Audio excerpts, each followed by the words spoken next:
warahmatullahi wabarakatuh. Perkenalkan, nama saya Sulistia dari Prodi PGSD kelas D1 2019. Nah, di sini saya akan membahas sekilas tentang MBS. Ada yang tahu apa itu MBS? Nah, bagi seorang guru maupun calon guru, penting sekali mempelajari atau memahami apa itu MBS. Mari kita simak. Apa itu manajemen? Manajemen adalah suatu proses perencanaan, pengorganisasian, pengarahan, usaha-usaha para anggota organisasi agar mencapai tujuan yang telah ditetapkan. Faktor-faktor dalam mencapai tujuan: yang pertama, adanya sumber daya organisasi, adanya proses yang bertahap mulai dari perencanaan, pengorganisasian, pengarahan dan pengendalian, adanya seni dalam menyelesaikan pekerjaan. Manajemen juga harus berjalan secara efektif dan efisien. Apa itu efektif? Efektif adalah sejauh mana yang direncanakan atau diinginkan terlaksana. Sedangkan efisien yaitu perbandingan antara hasil yang dicapai dan usaha yang telah dikeluarkan. Fungsi manajemen: yang pertama, perencanaan, pengorganisasian, pengarahan, dan pengawasan. Siapa sajakah yang membutuhkan manajemen?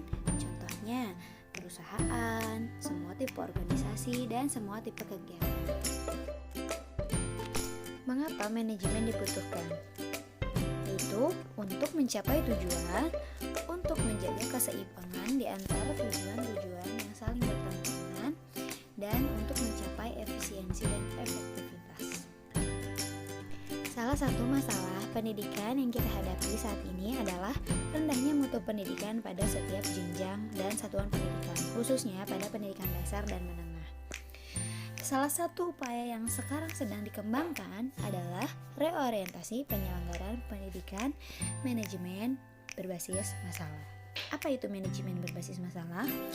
MBS yaitu kewenangan penuh terhadap sekolah dalam mengatur pendidikan dan pengajaran, merencanakan, mengorganisasikan, serta memimpin sumber daya insani serta barang-barang untuk membantu pelaksanaan pembelajaran yang sesuai dengan tujuan sekolah. Siapa saja yang berperan dalam MBS? Yang pertama ada kepala sekolah, guru, komite sekolah, orang tua, dan masyarakat. Sekolah sebagai pelaksana pembelajaran, orang tua dan masyarakat sebagai pemberi masukan, pendapat, sekaligus juga menikmati output dan outcome pembelajaran sekolah, dan pemerintah sebagai pemegang otoritas resmi bertindak sebagai pendorong. Konsep dasar manajemen berbasis sekolah. Yang pertama ada otonomi, yaitu kewenangan sekolah dalam mengatur dan mengurus kepentingan sekolah. Yang kedua ada kemandirian sebagai langkah dalam pengambilan keputusan, tidak tergantung pada birokrasi yang sentralistik dalam mengelola sumber daya yang ada. Yang ketiga, demokratis sebagai keseluruhan elemen-elemen sekolah yang dilibatkan dalam menetapkan, menyusun, melaksanakan, dan mengevaluasi pelaksanaan untuk mencapai tujuan sekolah demi memungkinkan tercapainya pengambilan kebijakan yang mendapat dukungan dari seluruh elemen sekolah.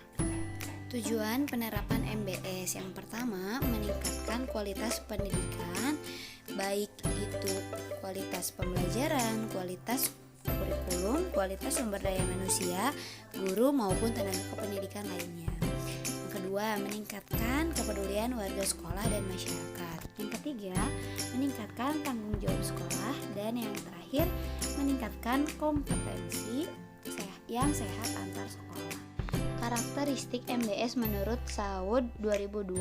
Yang pertama, pemberian otonomi yang lebih luas kepada sekolah, meningkatkan partisipasi masyarakat dan orang tua dalam penyelenggaraan pendidikan. Yang ketiga, mengembangkan kepemimpinan sekolah yang demokratis dan profesional. Yang terakhir, teamwork yang kompak dan transparan. Adapun strategi sekolah dalam implementasi MBS. Yang pertama, penguatan profesi dan kedudukan kepala sekolah dengan membuka ruang kreativitas. Yang kedua, penguatan layanan belajar, penguatan networking sekolah baik pemerintah maupun stakeholder lainnya. Yang terakhir, penguatan manajemen pada semua unit kerja sekolah dan penguatan sarana dan prasarana. Adapun langkah-langkah menyusun strategi implementasi MBS.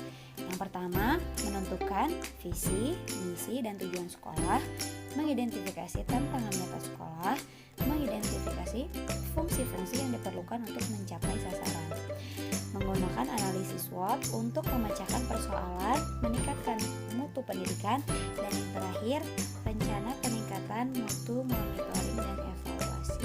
Nah, itu dia pembahasan sekilas tentang MBS, manajemen berbasis sekolah. Mohon maaf bila ada kekurangan atau kesalahan. Assalamualaikum warahmatullahi wabarakatuh.